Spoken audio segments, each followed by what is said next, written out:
Welcome to the world of HeroQuest, a place unlike any other. They say you can never go back to your childhood again. But in the world of tabletop gaming, we do it every time we open that beat-up cardboard box from 1989. Recently, I had the pleasure of sitting down with Tom over at 20-Minute Tabletop to discuss the grandfather of dungeon crawls, HeroQuest. A lot of people dismiss our love for this game as just nostalgia. They think we're just chasing the ghost of a Saturday morning in 1991. Stovetop may not be on the menu tonight, but that doesn't mean you'll never get the same feeling of wonder and imagination when you sit down at the table to start up a new quest.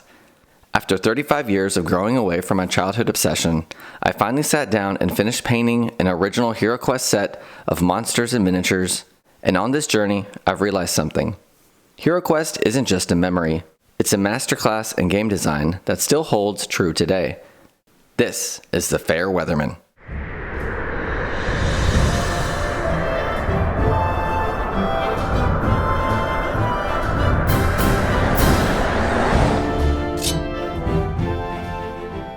In this interview, we move past some member berries.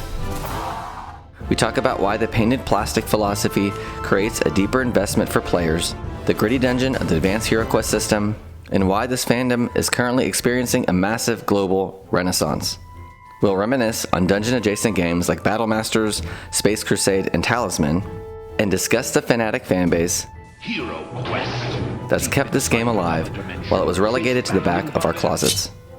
If you ever wondered why we still care about the red wooden dice and plastic furniture 3 decades later, or if you're looking for that spark to get back into the Avalon Hill's re-released game system and its massive lot of expansions, this conversation is a must-watch. We're going beyond the box art and into the soul of the hobby. So grab your brushes and miniatures, ready your wet palette, and join us for the conversation as I try my best to answer the pressing question, why HeroQuest?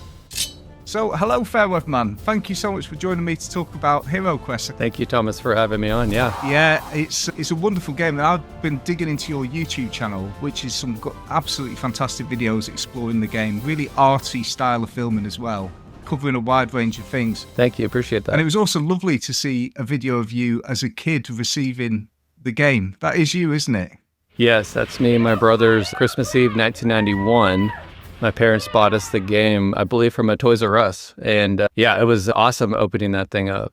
Yeah, and has it been a love affair ever since 91 then? Or was there a bit of a dip in the middle? No, I think as a child we played a lot of HeroQuest. I honestly, I don't remember if we even played it correctly. I mean, we loved the miniatures. The game is really thematic and the aesthetic is a lot of fun. And we played a lot of that as a kid. Eventually moved on to Battle Masters. We saw a commercial for that, and so around the same time frame we got a copy of Battle Masters and set that massive mat up on the floor and played a lot of HeroQuest. At some point down the line, going into adolescence, it might have been sold at a garage sale, and I kind of lost touch of playing board games for a while. As an adult, coming back to it a couple of years back with my own kids, getting back into it, it's been a lot of fun to start collecting again and getting into miniature painting and playing TTRPGs with my kid. Yeah, and it's funny because we crossed paths, didn't we? Because we've recently set up a YouTube channel, and I think you were listening to a really early episode. I must have recorded it 1.5 to 2 years ago on Space Crusade, which is obviously another joyous game from that era. Space Crusade takes you into... I imagine you've got that as well, have you? Yeah, I have it. It wasn't one that I grew up playing as a kid, so that's just since I got back into hobby gaming a couple of years ago. I started picking up some of the classic 90s Games Workshop games and grabbed Space Crusade and started playing that too with my kid. And it's just something about those old miniatures that are just so full of character. And modern gaming just doesn't do it for me. I walk through board game stores and I look around and I'm like, it just doesn't have that thing, that aesthetic, that feel that I really like playing. Yeah, it's interesting you say that because it's the fact you're painting this stuff, and we'll get onto that a bit later, is a real act of bravery for me, because I wouldn't deign to ever touch my original HeroQuest. I did have the advanced HeroQuest as well when I was a kid. Oh, yeah. And game. What are they called? The little Skaven, are they? The little rat creatures. Yep. Yeah. Oh, love the Skaven. Yeah, well, I did, but then I ruined about 5 by trying to paint them with this brown paint. What I was going to say is you mentioned Battle Masters as well there, didn't you? It was the big one with the mat on the floor. What a game that was. I'd have killed to have had a brother to play that with. Oh, awesome. really good, wasn't it? Yeah, with having two brothers, it was a lot of fun to set up and play. Very similar mechanics. Stephen Baker also produced that one too, and so it was along the same lines of HeroQuest, allowing children to get into TTRPGs, pretty streamlined.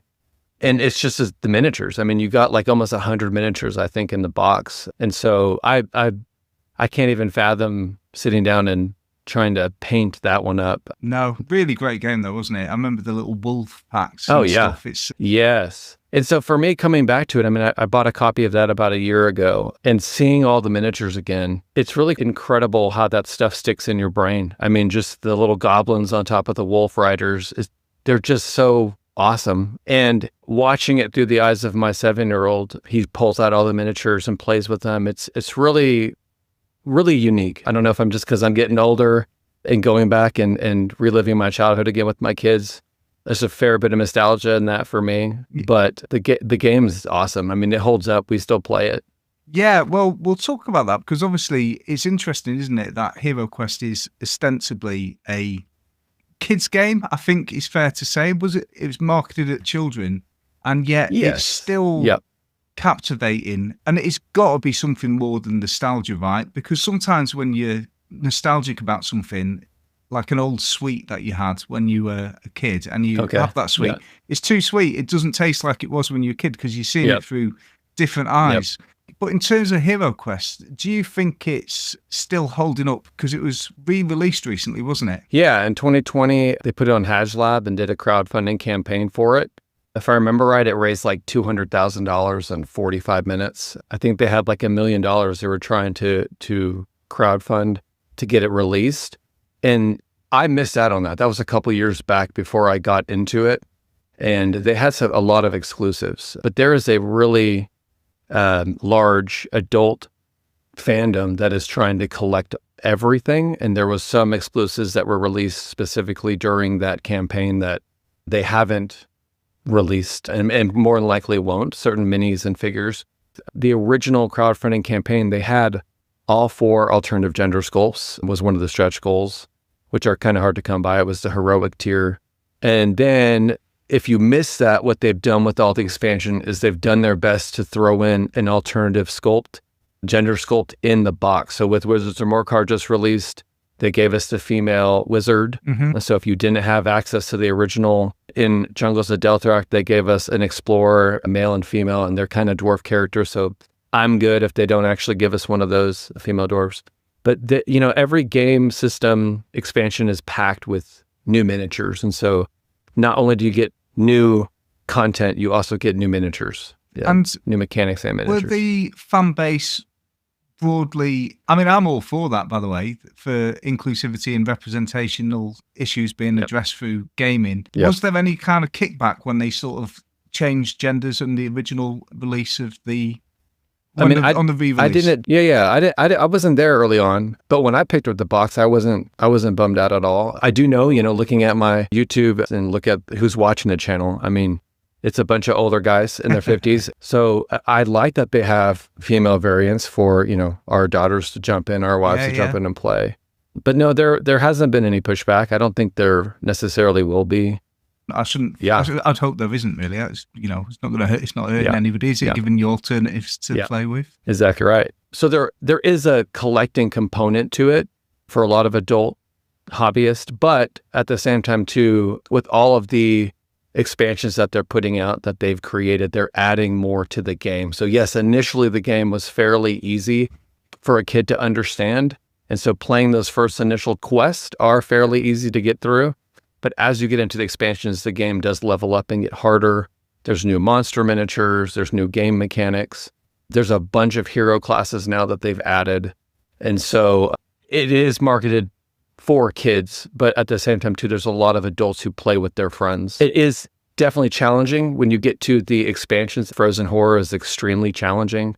Some would even say it's broken, that it's like next to impossible to get through. Yeah. So it's not recommended to do that one after the game system. Yeah. Although that was the one my son was like, I want to play this one, and busted out the monster minis, and we had to go and had to use a lot of potions and a lot of retries and rerolls just to get through the system, because that one is quite difficult to play through. And that's what I'm quite aware of. So I'm quite interested in what they've added to the game to make it appeal, because, you know, there's a danger of going too far from the original that people know and love. Yes. I mean, has it because I was looking through my old set here, and I've got a few things here. So I think, oh wow, I've got Return of the Witch Lord. Have they reprinted that? Yeah. Is that out there as well? Yeah. So initially in the crowdfunding campaign, they did Return of the Witch Lord and Keller's Keep, along with a couple of their newer expansions that they've created, but they've gone about re-releasing those. Yeah, I've also got Keller's Keep, and then that's it, really. And obviously the base game. You know, I'm looking at it now, but look at all this awesome art as well that you're getting. I mean, and you have some original stuff over. I'm jealous. You have some good stuff over there. Yeah, I mean, I've not even checked what it'd be worth these days, because it's not even crossed my mind to sell it. Don't sell it. Is it? I mean, presumably the value is plummeted, right, now that all the re-release is out? Yeah, it definitely has. Now that, I've heard someone picked up Wizards of Morcar for a decent price now that you can get a re-release version of it. So that's good. If you're into collecting the old stuff, some of it has came down in price, yeah. Is that your preference, by the way, to collect the older stuff? No, I mean, if it's a good price, I'm not going to say no to it, but I'm not specifically seeking it out. No. All right. Yeah, I have my original 1989 box, and that's what I want, and I'm there. I'm good. Yeah, that is all they printed, though, isn't it, in the 90s? Or did they have any more than that? Well, no. So the EU had Against the Ogre Horde. They had Wizards of Morcar. So they had a Mage of the Mirror. They had a fair amount that didn't hit states, and so by the time that the game was done, Milton Bradley was done with the game system in the middle 90s, 94, 95. There were still quite a few releases in Europe, but thankfully now that Avalon Hill has it, that they've gone about re-releasing all of those EU-specific exclusive expansions that are super expensive and real hard to track down now. With the most recent one, Wizards of Morcar, that was released, it was due to come out in March and it got pushed up. So I have a copy of mine already. A lot of people do. But they've expanded those original expansions. So I think Wizards of Morcar was initially 5 quests, now it's 10. Right. They've done the same with Against the Ogre Horde. And then they're adding more mechanics. So there are ways to craft potions. There's ways to level up your heroes between quests. They have, new spell cards, a ton of new monsters ahead. But yeah, they've gone about expanding the game in such a way that it is new. If you did play those original expansions, coming back to it now, it's a whole new world of creatures and monsters and mechanics. But they've kept the aesthetic the same, right? It's the same kind of art style on all of the magic cards and whatnot. It's been modernized, yes. And I think the original artist has been called back a number of times to create artwork. So a year ago, last January, they released an expansion called First Light. And it was a $50 box. I think right now the game system is about $120. And that includes all the miniatures, all the furniture, just like the original game system had. They released First Light last year that was more cardboard. And so you had cardboard standees for the monsters. You had 4 hero miniatures and a dragon miniature. Everything else was cardboard tiles and standees. And so that was their attempt to try to get new, younger generation, new fans to join in and start playing at a cheaper price. The downside to it is when you get addicted to HeroQuest and you love it, and then you see that there was a larger expansion with miniatures and full monsters, then you end up purchasing the $120 box anyway. Yeah. Because it's HeroQuest was about building that world on the tabletop. You know, it was about actually having furniture and monsters and trap tiles. And so as much as I like First Light's idea, it's great to have the full game system. Do you know why it didn't take off then in terms of in the States, and it was only EU specific that seemed to have a lot of the expansions? Was there a reason for that? I'm not exactly sure. I think there was about 6 or 7 years that Hasbro had done, or I'm sorry, it was Milton Bradley at the time, had released the game system. I do know that you talked about Advanced HeroQuest earlier. It was a partnership between Games Workshop and Milton Bradley with Stephen Baker to create HeroQuest and use Citadel miniatures in the box. I think eventually the idea was for them to release Advanced HeroQuest, which was strictly through Games Workshop. And so in that box, like you said earlier, it was just like 20 Skaven and a couple heroes. But on the cover, you had all of the heroes from HeroQuest. So if you just looked at the box alone, you think, oh, this is more HeroQuest. You open it up, it actually is more of a D&D light tabletop system where you get farther into role-playing. It's more advanced. It's not as simplistic for a kid to sit down and play. And so in actuality, how I play Advanced HeroQuest is included in the rulebook is to actually use your HeroQuest game system along with it to populate your dungeon with those monsters, that furniture.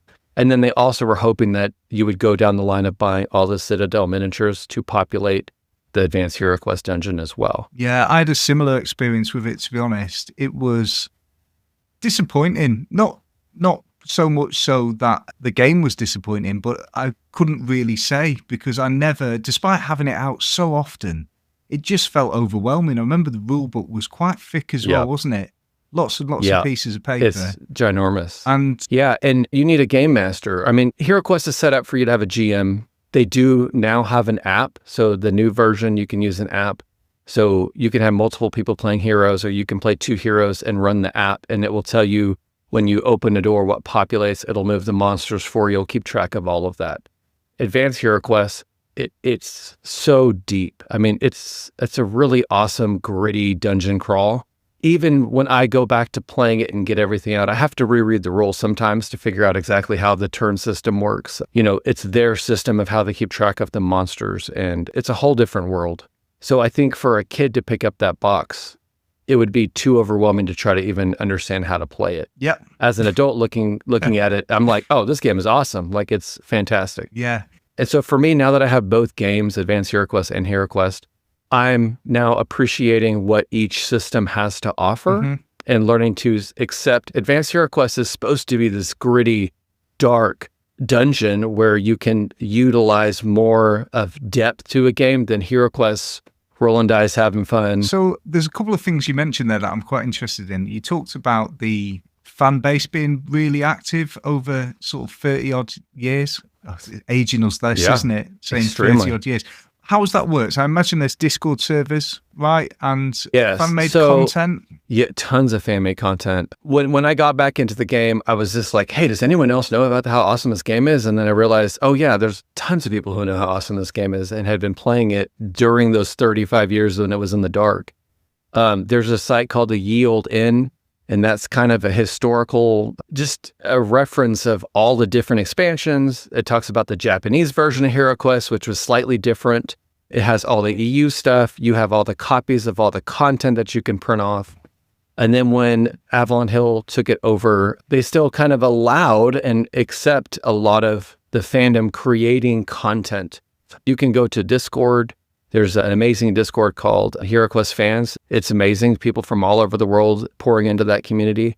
On Reddit, there's like 15,000 people, I believe, on that Reddit page. You have a bunch of YouTube channels. I'm one of them. Always Bored, Never Boring, Ash Quest. You have Dungeon Master. You have Hispazargon. These are people from all over the world who discuss the game, who review homebrew content. So people have added like Zargon cards where they can kind of throw down extra spells at the heroes to make the game a little bit more meatier. There's hero packs that you can purchase that look incredible. I mean, with the professional print quality, you can purchase cards and miniatures and throw into the dungeon quite easily without breaking the game. Yeah, I mean, you can see it all over the gaming world now. I mean, the Netrunner community is really similar, and X-Wing as well.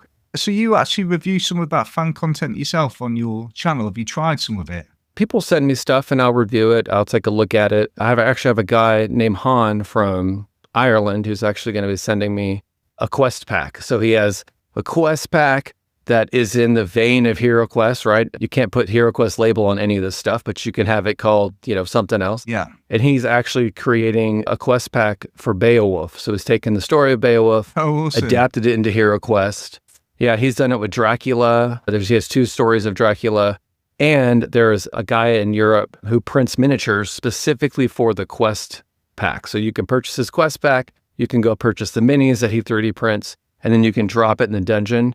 It is a sandbox. I mean, you can take so much of other worlds and throw it into the HeroQuest dungeon and utilize the simple mechanics and make it your own, which is why I think it's so enticing for a lot of people when they get into it to say, oh man, I could, my son loves this character, or I can create this character for my wife and we can throw him in there and exchange the elf for this character instead, and use our own cards that we print, and there you go. It's really D&D light. I mean, it was meant to be easily accessible for anyone. And because obviously people are expanding the game, have you found that people have played with because you mentioned it there, played with the mechanics a bit? Because I'm thinking about, I love the game, and a part of that is nostalgia, and also part of that is just that it's just still loads and loads of fun.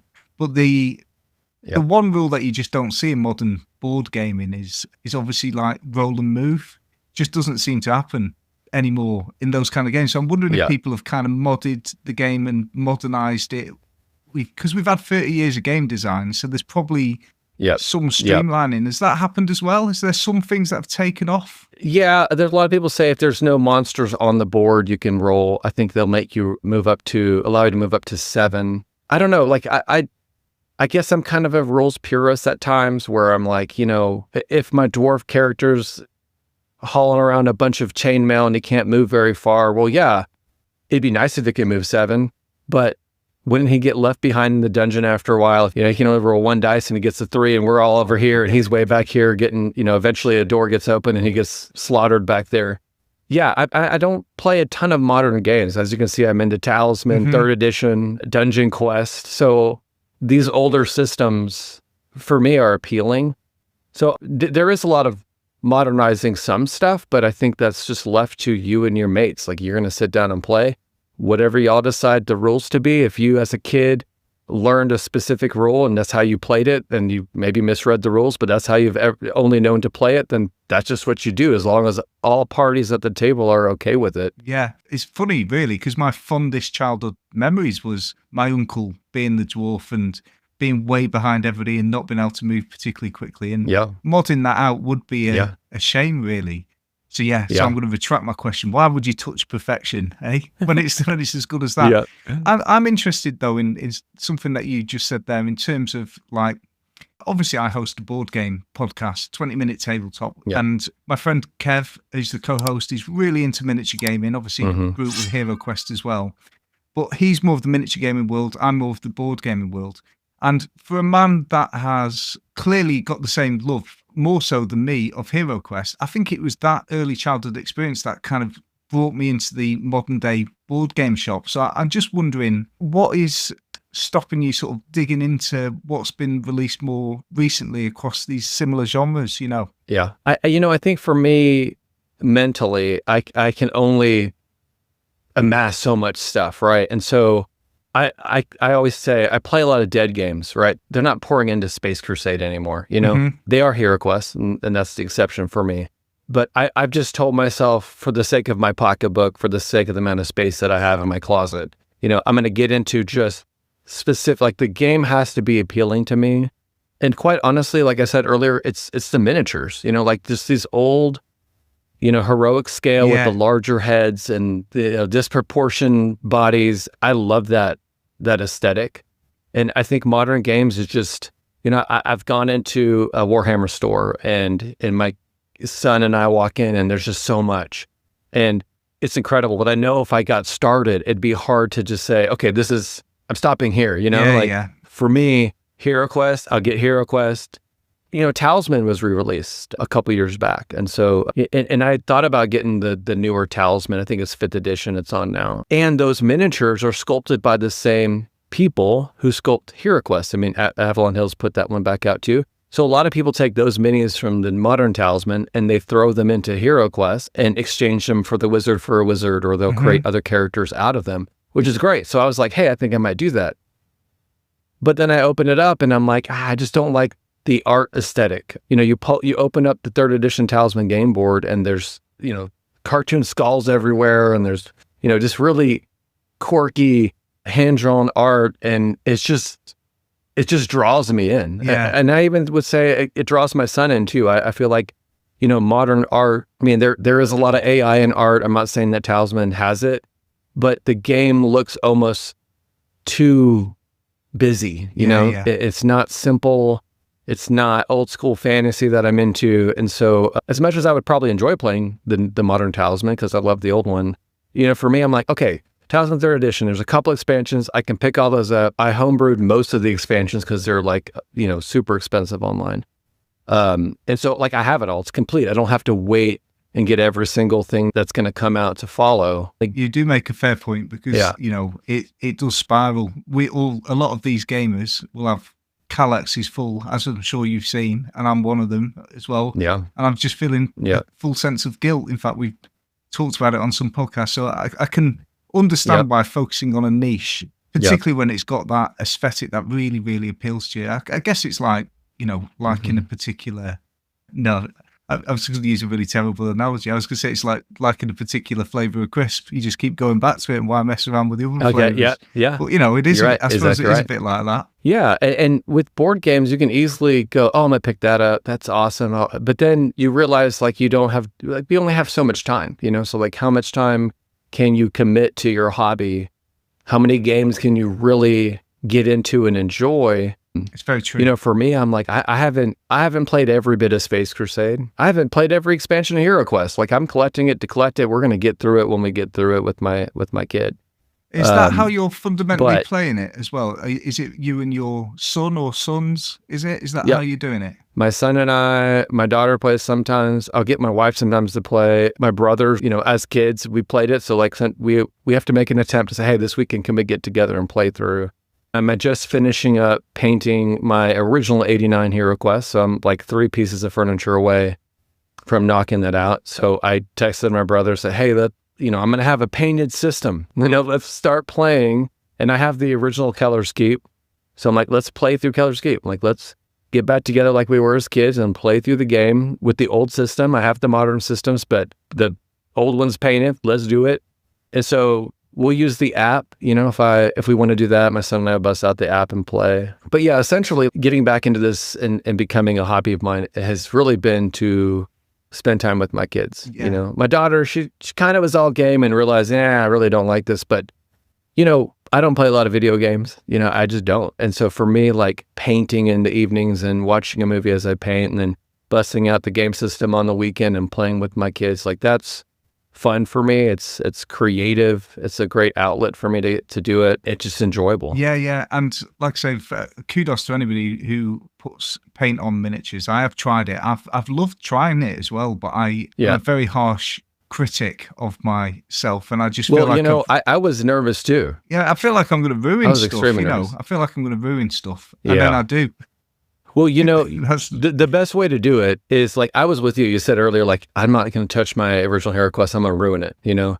And I told myself that. In fact, my daughter yesterday was like, Dad, I thought you said you weren't going to paint miniatures because you were going to ruin it. And I was like, well, I bought a bunch of 3D printed Skaven. It's the one monster that they haven't adapted yet. Now, of course, Skaven's owned by Games Workshop in the modern universe still, but they can do Ratman, and they haven't done it yet. So I'm hoping that'll be one of the future expansions to get some Ratman. But I bought a bunch of 3D printed Ratman to throw into the dungeon. And so I started painting those because I'm like, you know, if I ruin these, not a big deal. I'll buy another one. And after about 30, 40 minis, I then started painting Advanced HeroQuest. And then I eventually was like, you know what? I'm about 60 minis, 80 minis in. Let's start painting the HeroQuest. And so we had an ice storm last week all across the southern U.S. And so we got stuck at home for a week. And I just said, I had them all, you know, primed on my tabletop, and they've been sitting there since November. I'm like, you know what? I'm in. I'm gonna start painting. And so, you know, every afternoon they cancel school the next day. I'm like, all right, bust out a couple more. Yeah. And you just have to push yourself. Like, there's so many videos online that you can watch to learn how to paint. And honestly, in my mind, it's like, look, I can throw it in isopropyl alcohol, you know, scrub it off. I can start again, you know. And honestly, now HeroQuest minis, the old ones, you can find on eBay pretty cheap. So if you ruin something, just go buy a couple more of them. You'll be fine. Yeah. And I'm just thinking, I'm not really fully aware here of what's coming up, you know, because I've lost track of it, because I've got my original copy. I've got no intention of buying into the reprint because of the sentimental value of this one. Yeah. So What's actually happened then? So HeroQuest has come out, and it came out with Keller's Keep and Return of the Witch Lord, and then they also did Spirit Queen's Torment. Joe Manganiello had an exclusive that was supposed to be one of the stretch goals. They didn't quite hit that point, but they included it anyway. It's called Crypt of Perpetual Darkness. So that was one of the exclusives that you couldn't find up until last year when they re-released it. So that's new. There's about 11 expansions and then the First Light. So there's about 12 boxes you can get after the core game system. And what's really awesome right now is Avalon Hill's in a unique position where they've just released Wizards of Morcar, which was one of the last original expansions. And so now, besides a few, really exclusive, the Dark Company was one, which has actually been homebrewed amazingly. All the stuff you can download, print, make your own boxes for. But right now, Avalon Hill's looking at a beautiful sunset, or I hate to say sunset because I don't think it's sunsetting. A beautiful horizon of we can do anything. They have released about 5 original expansions, and they have added to some of the older expansions. So they have the creative team, they have the model making. I mean, everything's in their hands to create whatever they want. But as far as a collector, you're like, okay, so I have all the originals I couldn't get a hold of now that Wizards of Morcar's released. And so I think a lot of us are like, okay, we're happy, we're good. If nothing happens, we're fine. It's been about, I think, 5-6 years now that they've been at this again with the re-release. So they've almost released so much content that I don't think anyone's played it all yet. Unless they're consistently playing. So there's so much that you can still continue to get into. They did release some exclusive hero miniatures. There's a monk, there was a rogue, both of which are kind of getting hard to come by now. I think they only did maybe one run of them. And so those are really hard to find. They did have an exclusive Guardian Knight, which is like the holy grail of everyone collecting. It was a GameStop exclusive years ago, and they're gone. And they're going now, if you want an unopened box, $750 on eBay. Blimey. Because, they did release the same exact mechanics, the hero mechanics, the cards, everything, changed the artwork a bit, and a miniature in one of their expansions. But people still want that original mini. They want it because it's I got to have it all, And I think they have done well with listening to the fans. I know Kurgan, a lot of people from the community have gone to a lot of gaming conventions and sat down with the team. They've interviewed the team. The team goes in the forums. They listen to what people want. They're trying to give us what the fandom wants, what the fandom has created. They're trying to include that in expansions, which is incredible for a game company to do. And also, it's amazing as well, isn't it, that they've not messed it up, because it is something that's so special to a lot of us from our childhoods, men of a certain age, dare I say. Although you're looking good over there on the other side of the camera. You must be younger than me. Thanks, appreciate it. You must be younger than me, man. But yeah, anyway, let's not go there. With you. But it's nice, isn't it, that they've not taken a franchise that we had, yes, and messed it up, and they've kept that sort of core aesthetic, but also, like you say, working with people that love it in order to develop it in the right way. And you can tell that they're fans. They have to be fans to continue to nurture this old IP and, like you said, not ruin it. So many things have been modernized with movies and people, old fans are like, yeah, no, you can't sell me on this. I'm not buying it. It's not the same. But for a lot of us, it's like, no, this is the same. It works. It's great. The artwork's great. The gameplay's great. We're just as excited opening up a box now as we were, back in 1991. Yeah, and it's funny, like I say, because obviously you've listened to my episode on Space Crusade that I put out on the podcast, and one of the anxieties I had about that game, and I was talking about at the time, was just the nervousness that I would taint all of these childhood memories that I had, and go back to it as an adult with the adult eyes. And I've got to be honest, I've done the same thing with HeroQuest, really. I think I've had one game with the kids, and the kids are getting on now a little bit. They're still young enough for it, definitely. And they loved it. But even though they loved it, I've been nervous to actually go there because it was so special for me. And you've just jumped in with both feet, and you're making me feel like I should do the same thing. But I was nervous about ruining my own sort of memories of how good it was, to be honest. Yep. You know, for me, it's adding to those memories. You know, like I now get to experience the excitement through my kids' eyes, getting all the miniatures out. Oftentimes, if we have something set up, we play it, and I don't want to put it all away. They just play with the minis. Yeah. I mean, they make a little dungeon, and they have little interactions with all the miniatures. But for me, no, nothing was ruined for me. In fact, I think that's what nostalgia is. Nostalgia is to go back and go, man, this is great. Like, I want more of this. Yeah. Obviously, it's a fine line of if you remember this is kind of the same, and you're like, yeah, no, but HeroQuest has held up. I mean, the game is just as interesting now as it was then. And now as an adult, like, you have the means. You have the means to go and buy it all now. As a kid, you didn't have those means, you know? So it's like, Final question from me, you know, it's a bit of a curveball really, but I regret not asking you. As a kid, who did you go to? Who did you play as? Which figure? So I was always the elf. So like you said earlier, like, you know, you had an uncle who was the dwarf. Like my little brother was the dwarf. My older brother was the barbarian. I was always the elf. Poor wizard. I guess the wizard just got left out on the table, but I loved the elf because he casts spells and he's a warrior, scrappy little guy. So for me on the channel, I talked a lot about, give me more elf, like the new sculpts. I love the new sculpts. I think my favorite Avalon Hill sculpt for the elf right now is in First Light, but there's 4 or 5 sculpts of almost every hero now. And so, yeah, the elf is me. Like, I love it. When I painted the elf up last week, I'm like, this has to be perfect, just like the card art, because that's how I remember, you know, the cards back then, the big old square card that you stick out on the table. Yeah. I love talking to fans, you know, like if you understand the game, you played the game, I think it holds the same place in your heart as it does for me. And I appreciate you having me on and talking about the game. Yeah, and what I think would be really cool is, obviously we're out on YouTube recently. You know, it's very new to us on YouTube. So if anybody's watching on YouTube, it'd be awesome if I've never said this before, you know, hit like and subscribe. You know, that's what people say on this channel, isn't it? There you go. But we'll be out on YouTube, but we're also on Spotify and Apple and all those things. And a lot of people who will be listening to us won't have heard of your channel. And so if you want to explain what it is that you do there, and, you know, we can obviously put up your links in all of our show descriptions, but it'd be great if you just want to give us a 2-minute pitch about the Fair Weatherman and what the YouTube channel delivers. Awesome. Yeah. So I'm the Fair Weatherman. You can catch me on YouTube.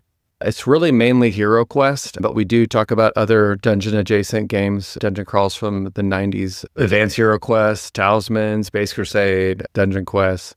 But really, I talk about news, I talk about characters, gameplay, you know, speculation about what's happening next in the community. My wishes for the coming year, I'd love a Ratman expansion.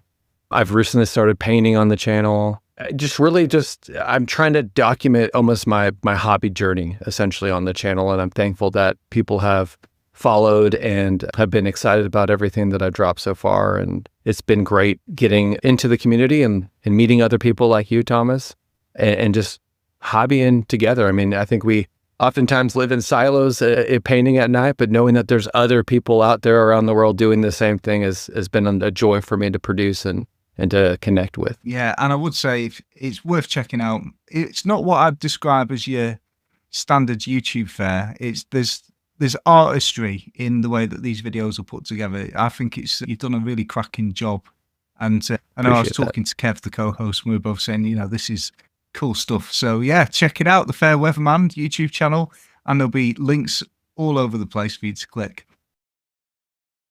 There it is, slightly worn. But there it is, that amazing art, eh? All right, well, it's been great chatting to you, dude. You know, thanks for coming on. If you want to check out our Patreon, we do put some videos up there. We've also got a Discord server, which is the hub of what we do, really. We've got a lovely community of gamers that we chat to each week. And if you want to pop in there, that'd be awesome as well. But other than that, thanks for listening and goodbye. I really had a great time talking with Tom about my love of HeroQuest on the channel. My only regret is I didn't have the opportunity to ask him what his favorite hero was as a child. So Tom, if you're listening, please feel free to put in the comment below who your favorite HeroQuest hero is. Thank you all so much for watching. I really hope you enjoyed this interview with Tom at 20-Minute Tabletop, and if you're interested, please go over to his YouTube channel and follow for more tabletop content. He has a massive backlog of podcasts from him and his counterpart Kev as they reminisce on older games and talk about what's new and changing in the industry. Please like, comment, and subscribe. Let me know why HeroQuest is the game for you, or if there's another game that has drawn your attention from the 90s. And if you really like this video, please feel free to pitch in and buy me a coffee so I can continue to make more tabletop content for you. As always, danger, you will soon discover, lurks in every shadow. Come, let the quest begin.